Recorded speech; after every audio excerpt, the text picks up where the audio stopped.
Hello आज हम देखने वाले हैं डॉक्ट्राइन्स ऑफ कंपनी लॉ। जैसे कि आपको पता है the law lab law is supreme आपके लिए लेके आया है सीएस एग्जीक्यूटिव सिलेबस और बहुत ही डिस्कशन मोड में ना कि लेक्चर मोड में। हमारी डिस्कशंस चलती हैं। हम पढ़ रहे थे हमारा फर्स्ट लेक्चर जिसमें फर्स्ट लेसन में था doctrine of corporate veil, lifting of corporate veil, वो पढ़ा हमने। स्टिल आई थॉट कि क्यों ना सारी डॉक्ट्राइन्स को एक साथ कंपाइल कर लिया जाए और 1 और 2 पेजेस में आपको अच्छे से नोट्स बना के प्रोवाइड कर दिए जाए। उसी मोटिव के साथ ये लेक्चर आपके लिए स्पेशली डिजाइन किया गया है ताकि आप सारी डॉक्ट्राइन्स ऑफ कंपनी लॉ को एक साथ पढ़ सकें। Let's start. कौन सी डॉक्ट्राइन्स है? सबसे पहले हमारी डॉक्ट्राइन है doctrine of separate legal identity and piercing the well. ये दोनों डॉक्ट्राइन साथ में चलती हैं। कहने का मतलब क्या है, कोर कंसेप्ट हमारा ये है कि आर्टिफिशियल लीगल पर्सन एक कंपनी क्या है, एन आर्टिफिशियल लीगल पर्सन जो अपने मेंबर्स से क्या है अलग है, क्या है अपने मेंबर्स से अलग है। यहाँ पे वेल होती है एक लीगल वॉल जो शेयर होल्डर्स को कॉर्पोरेट लायबिलिटी से प्रोटेक्ट करती है। फॉर एग्जाम्पल, आपका बारिश का मौसम है, पकौड़े खाने का मन नहीं कर रहा है, मतलब कर रहा है, स्टिल हम पकौड़े पे फोकस नहीं करेंगे, हम अपने बैग पे फोकस करेंगे। हमारे पास बैग में क्या है, हमारा लैपटॉप है और उसके पास हमने एक रेन कवर होता है जो बैग पे वो बना दिया। हमारी जो रक्षा है, हमारे बैग के सामान की रक्षा बारिश से कौन कर रहा है, दैट प्रोटेक्ट है ना, रेन प्रोटेक्टिंग कवर। वैसे ही जो कॉर्पोरेट वेल है शेयर होल्डर्स को कॉर्पोरेट लायबिलिटी से प्रोटेक्ट करती है और उसे क्या बोलते हैं, अ लीगल वॉल। ठीक है, दैट इज वेल। समझ आया? एक बार कोर कंसेप्ट को अच्छे से हम वर्ड बाय वर्ड पढ़ लेते हैं, because there are several peoples. आपके पास आंखें हैं, यू हैव योर आईज। कुछ लोग हैं जो ब्लाइंड है, still they are want to learn something, right? उन्हें कोई प्रॉब्लम ना है, make sure in my lectures. First is doctrine of separate legal identity and piercing the veil. Core concept: upon incorporation, a company becomes an artificial legal person distinct from its members. Salmon versus Salmon and Company Limited.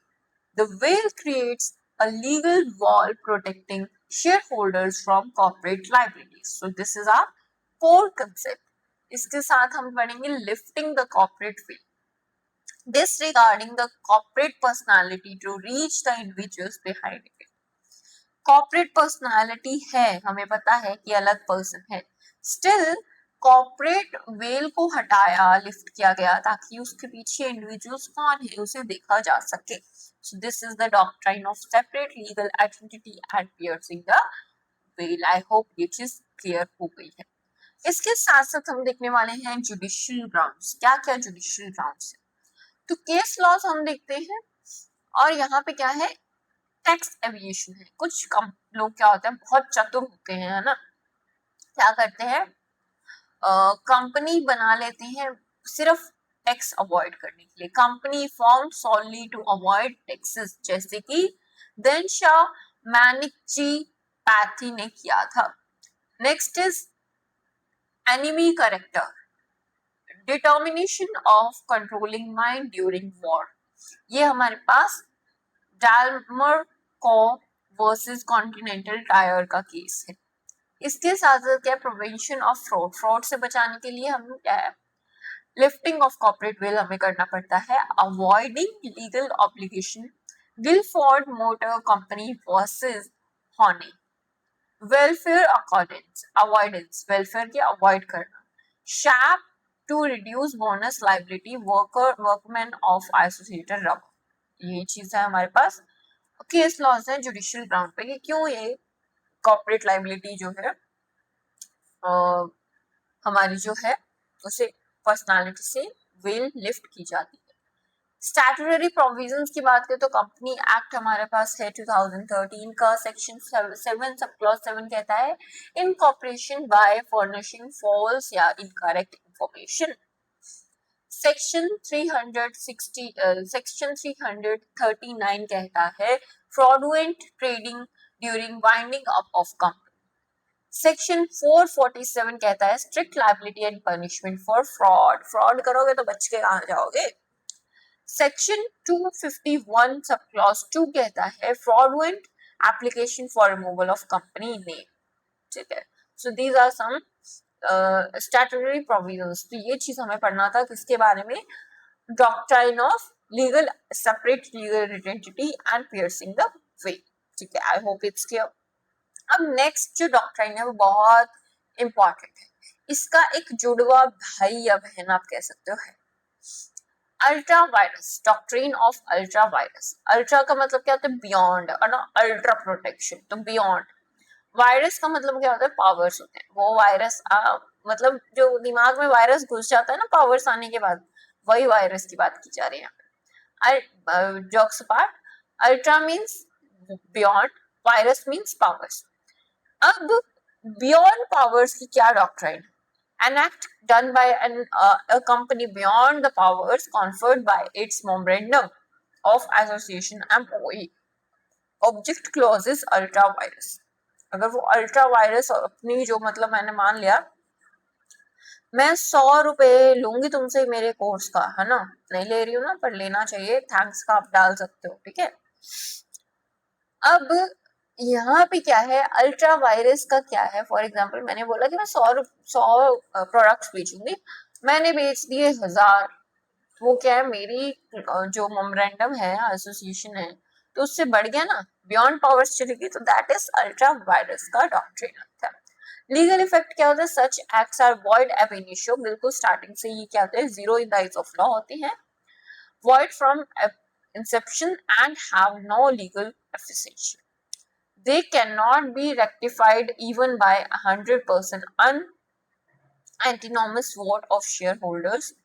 Ashbury Railway Cartage and Iron Core Limited versus Rich का ये case हमें बताता है।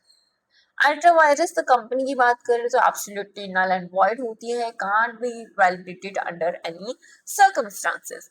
Ultra virus the directors but infra virus the company. It means can be rectified by shareholders in a general meeting. Ultra virus the articles can be validated by altering the articles of associations with special resolution section number 40. अब इसके बाद क्या किया जा सकता है, ultra vires अगर companies की है तो वो एब्सोल्युटली नल एंड वॉइड है, डायरेक्टर्स के तो वो जर्नल मीटिंग में रेक्टिफाई किया जा सकता है। आर्टिकल्स की बात करें तो वो भी स्पेशल रेजोल्यूशन लाके रेक्टिफाई किया जा सकता है। अब इसका परिणाम क्या होगा, कर्म तो हमने बहुत गंदे गंदे किए हैं, उसका परिणाम क्या होगा देखते हैं। कॉन्सिक्वेंसेस की बात करें तो injunction can be obtain by any member, directors are personally liable for losses of company.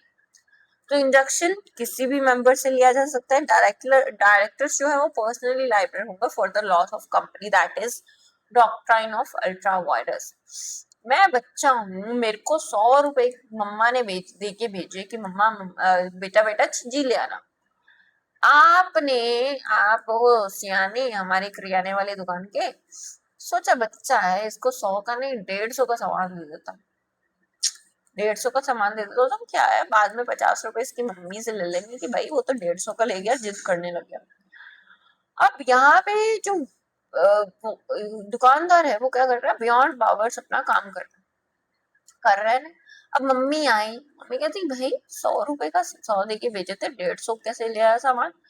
तो वो जाती है दुकानदार के पास अपना बेलन लेके कि भाई ये क्या किया, तो वो कहता है कि वापस वापस ले जाए सामान, वापस ले, मेरे को 100 रुपए से ज्यादा सामान नहीं, तो वो वापस करवा के ही आती है मम्मी, है ना, हमारी राजमाता। तो वही चीज क्या है, तो नल एंड वॉइड हो जाता है।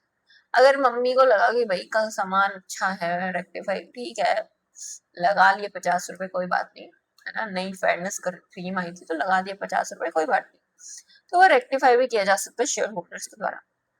अब तुम्हारा मान लो फोन 10 रुपए 100 रुपए का था, देके भेजे, 50 का तुम्हारा पहले का उधार था, वो काट लिया उसने।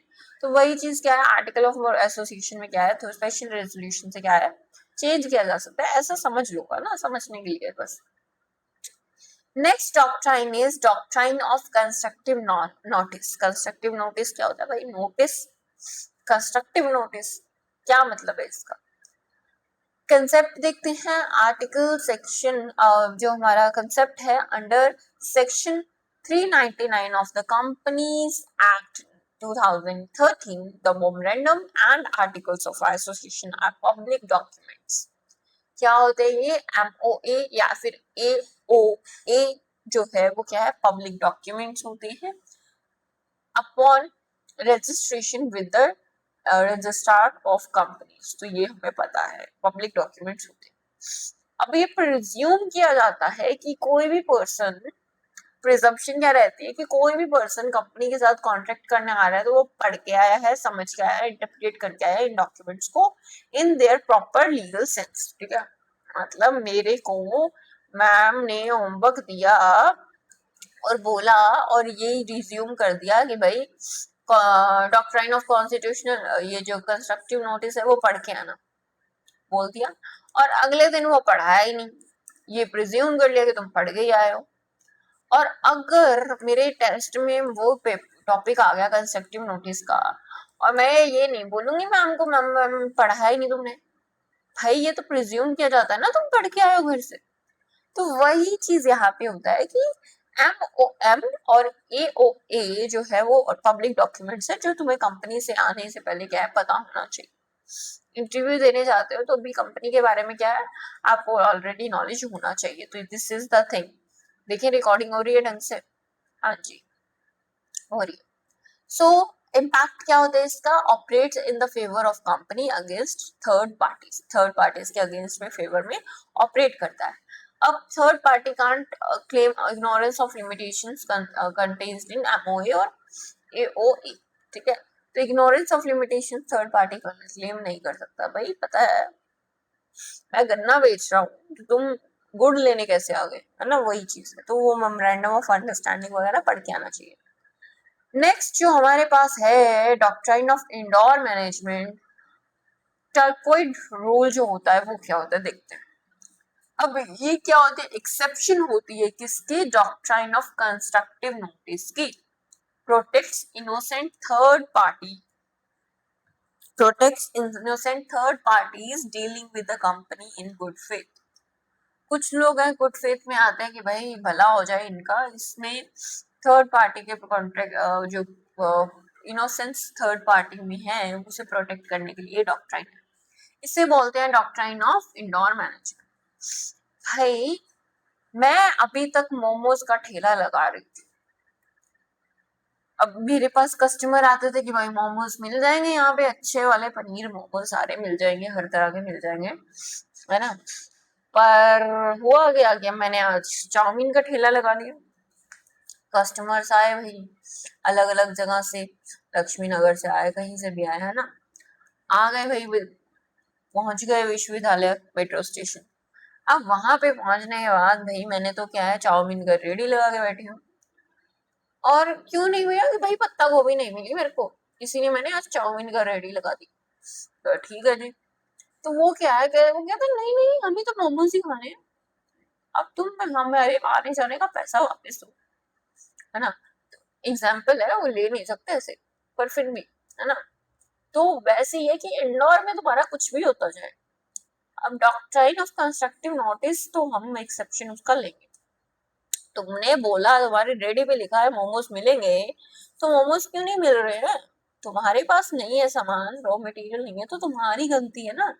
वही चीज है, प्रिंसिपल क्या होता है, outsiders are bound to know the public documents MOA AOM AOA but not required to inquiry into the regulatories of internal administrative procedures. भाई अंदर तुम्हारे क्या चल रहा है मुझे क्या पता, मेरे को कौन अंदर की बात बताएगा। They they can safely assume internal procedures have been duly complied with, तो अंदर सब कुछ सही चल रहा है, ये सब जो सोच सकते हो। एक्सेप्शंस क्या होते हैं? टर्क्विड प्रोटेक्शन इज लॉस्ट, कब लॉस्ट की जाती है?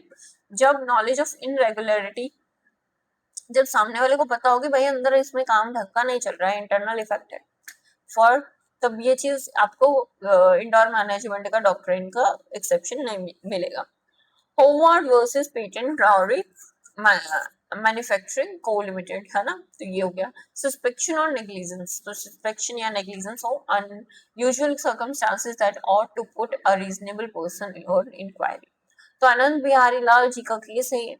फ्रॉडस्टरी, अगर कुछ ट्रांजैक्शन में फ्रॉड किया जा रहा है, मतलब धोखा दिया जा रहा है, transaction involve fraud documents, avoid एब इनिशियो, वॉइड एब इनिशियो का मतलब क्या होता है? Zero in the eyes of law from the very beginning, याद रखना है। लीगल मैगजीन की भी वीडियोस बना रखी है, मेरा चैनल थोड़ा खंगोल के तो देखो, मिल जाएगी।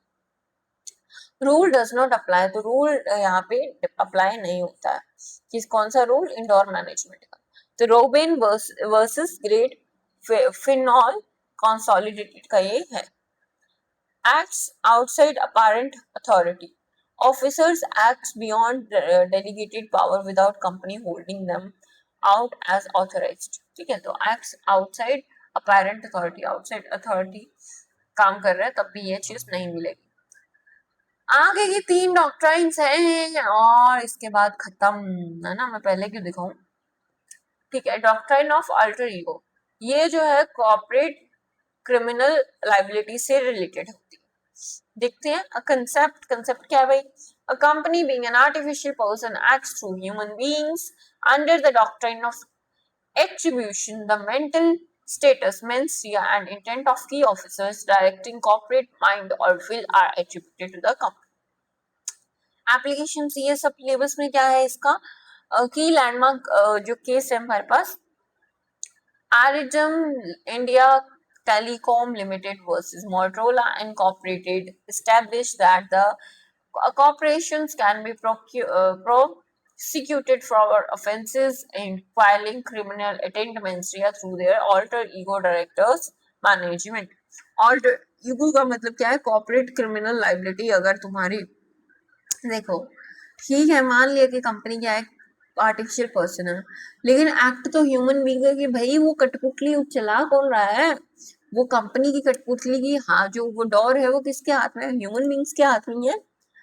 अब ये जो ऑल्टर ईगो कंसेप्ट है कि भाई ये जिसका क्रिमिनल इंटेंट होगा मींस, या जिसके दिमाग में होगा, उसी पे आएगी सारी liability. This is the concept of alter ego. I hope ये चीज आपको समझ आ गई है। अब इतना पढ़ लिया तो 2 डॉक्ट्राइन्स और पढ़ लो, समझ लो। डॉक्ट्राइन ऑफ रेस्टिट्यूशन, रेस्टिट्यूशन क्या होता है? कंसेप्ट पढ़ेंगे। If a company receives money और property under an ultra vires contract, the lender या फिर transferor can obtain a tracing order to recover their specific asset provided that it is identifiable and traceable in company's hands, ठीक है। तो ये क्या है? अगर डॉक्टर अल्ट्रा वायरस के अंडर कंसेप्ट हुआ, बियॉन्ड पावर जाके कॉन्ट्रैक्ट हुआ है और कंपनी को प्रॉपर्टी या फिर मनी मिलती है, तो वो जो लेंडर होगा वो उस चीज को ट्रेसिंग ऑर्डर कर सकता है उस स्पेसिफिक एसेट को रिकवर करने के लिए, और जो अगर वो स्टिल उसे ढूंढा जा सकता है, ट्रेसेबल कर सकते हैं अगर कंपनी के हैंड। अगर if funds are consumed or mixed beyond identifications, tracing fails and lender can't sue as an ordinary creditor. अगर वो चीज फंड्स को कंज्यूम किया लिया जाता है या मिक्स किया जाता है आइडेंटिफिकेशन के बियॉन्ड, तो ट्रेस करना बहुत क्या है, फेल हो जाता है और लेंडर को स्यू नहीं कर सकता एज ऑर्डिनरी क्रेडिटर। तो ये क्या होता है? डॉक्ट्राइन ऑफ रेस्टिट्यूशन, ठीक है। आई होप ये चीज समझ आ गई। नेक्स्ट है हमारे पास 7th doctrine, doctrine of substantial compliance, है ना। तो ये आज की हमारी लास्ट डॉक्ट्राइन है। अगर आपको कोई और भी कंपनी लॉ की डॉक्ट्राइन है इंपॉर्टेंट है जो रह गई है, वो आप कमेंट सेक्शन में एक्सप्लेन कर सकते हैं इफ एनी, राइट। कंसेप्ट क्या है हमारे पास, डॉक्ट्रिन ऑफ सब्सटेंशियल कंप्लाइंस। क्या होता है ये सब्सटेंशियल कंप्लाइंस? कंप्लाइंस का मतलब है कि जो जिम्मेदारी है वो पूरी करनी पड़ेगी। कंसेप्ट देखते हैं। माइनर प्रोसीजरल और technical defaults do not invalidate corporate decisions or filing, provided the core statutory essence and objective of law Companies Act 2020 2013 are substantially fulfilled without prejudice of any party. With substantial compliance तो आपको करना ही पड़ेगा, जो जिम्मेदारी ली है वो करनी पड़ेगा। अगर छोटे से टेक्निकल डिफॉल्ट है तो वो चीज नहीं मानी जाएगी, आपका जो काम है वो करना ही पड़ेगा। अब आपके पास CS एग्जीक्यूटिव एग्जाम स्ट्रैटेजी क्या है भाई? वैसे तो ये डॉक्टर जो कंपनी लॉ है वो लॉ के स्टूडेंट्स भी पढ़ सकते हैं ना डॉक्टरेंस के लिए। CS एग्जीक्यूटिव के लिए बहुत इंपॉर्टेंट थी ये लेक्चर, और इसमें आपका रिस्पॉन्स किस तरीके से प्रैक्टिकल की स्टडीज को दे सकते हो। तो first application of legal provision and section डाल सकते हो, then relevant case law citation कर सकते हो, इसके साथ साथ एप्लीकेशन ऑफ फैक्ट्स गिवन डाल सकते हो, क्लियर फाइनल कंक्लूजन डाल सकते हो। These are some exam strategies. I hope आपको ये लेक्चर्स अच्छे लगे। आपको ये जो PDF है, PPT है, जो भी है इमेज है, वो आपको पोस्ट सेक्शन में मिल जाएगी। और भी कोई इंपॉर्टेंट टॉपिक पे आपको लेक्चर चाहिए तो कमेंट डाउन, और with in 10 days I will make sure कि आपकी वीडियो अपलोड हो जाए उसी टॉपिक पे। सो आज के लिए इतना ही, मिलते हैं अगली बार द लॉ लैब पे ही। आज के लिए इतना ही। जय हिंद, जय भारत।